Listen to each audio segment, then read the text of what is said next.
All right, let's just jump right in. It's early 2026, and if you're an investor, you've probably got some whiplash. The signals, they're all over the place. The headlines are making everyone nervous, and nobody seems to know what's coming next. So, in this explainer, we're going to try and slice through all that confusion and look at the hard data that's actually driving the market. I mean, you can just feel the jitters reading this, right? The AI trade is cooling. It suggests those super hot AI stocks that have been carrying the market might finally be running out of gas. And when that happens, investors get spooked. They start looking for safer places to hide their money. That's the defensive rotation part. And look, it's not just everyday investors getting nervous. This headline points to something that honestly is a bit more worrying. The pros, the big-time money managers, they're getting cautious too. And when the so-called smart money starts reducing risk, you really have to pay attention. So you put these headlines together, and what's the picture you get? It feels like the entire vibe of the market is changing. It's not necessarily a signal of doomsday, but something is definitely in the air. The real question is, what exactly is that something? So, yeah, let's talk about that feeling, this jittery start to the year. It's that sense that you're just, waiting for the other shoe to drop. The consensus from all this chatter seems to be that the big market party we've had is finally over, the music stopping. But here's the thing, is it really over, or is everyone just moving to a different room?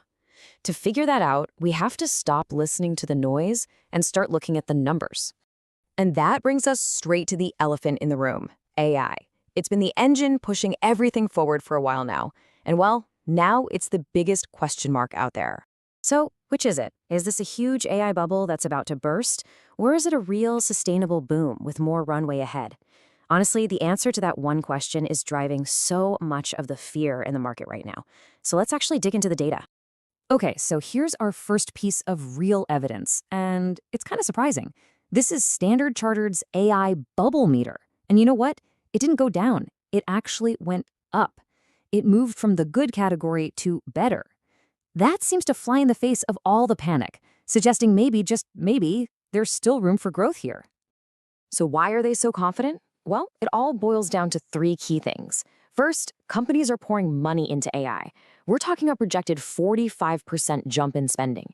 Second, people are actually using it now. Adoption rates have shot through the roof. And third, the companies making all this stuff, their earnings forecasts are looking better and better. You see, that doesn't really sound like a bubble, does it? It sounds more like a real, solid business trend. And this whole AI story really tells us what the market cares about most right now. Actual growth and actual earnings. Forget the hype. It's all about which companies are really making money. And check this out. This chart makes it crystal clear. When you look at projected earnings for 2026, you can see that one single sector is basically carrying the entire S&P 500 on its back. Yeah, that's technology. It's not just winning, it's playing a completely different game. Just look at that number, a whopping 32.3%. That's the projected growth for tech all by itself. But here's the really interesting part. Even though tech is doing so much of the heavy lifting, the rest of the market, the S&P 500 as a whole, is still looking at a very strong 14.6% growth. That right there is a solid foundation. It tells you the profits are real, which makes a big crash feel a lot less likely. Now, it's easy to hear all this and think, okay, so it's all about US tech. But that's not the whole picture, not by a long shot. If you want to find the best growth opportunities, you've got to zoom out and look at the whole world. This table gives us a great snapshot of that global view. You can see analysts are feeling pretty good about North America and Asia, excluding Japan. That's what overweight means. They suggest putting more focus there.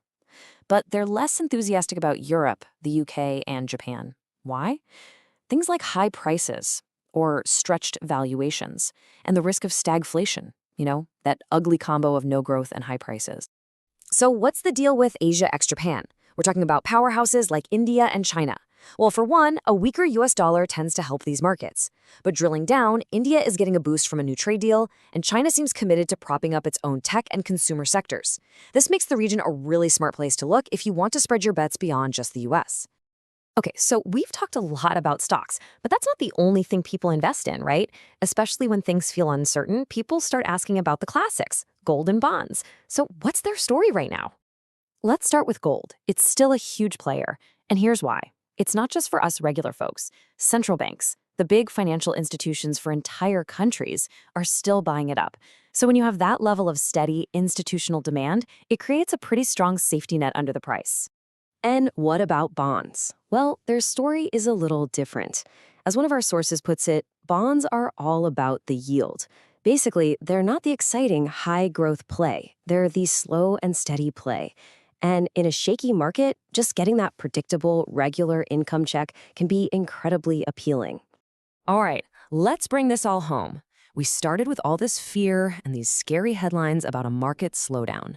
But then we looked at the actual data, the AI fundamentals, the strong company earnings, the opportunities around the world, and it tells a very different story.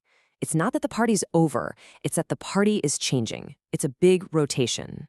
So what does this all mean for you? Well, it breaks down into 3 simple ideas. First, you got to learn to ignore the scary headlines and look at the real data underneath. Second, follow the money, or in this case, follow the earnings. That's what's really driving things. And third, don't put all your eggs in one basket. There are fantastic opportunities well beyond the big US tech names. Remember, the party isn't over. The smart investors are just finding the best room to be in. And that really leaves us with a final question to think about. The market is always changing. That's the one thing you can count on. So the question isn't if things are shifting, they are. The real question is, what are you going to do about it?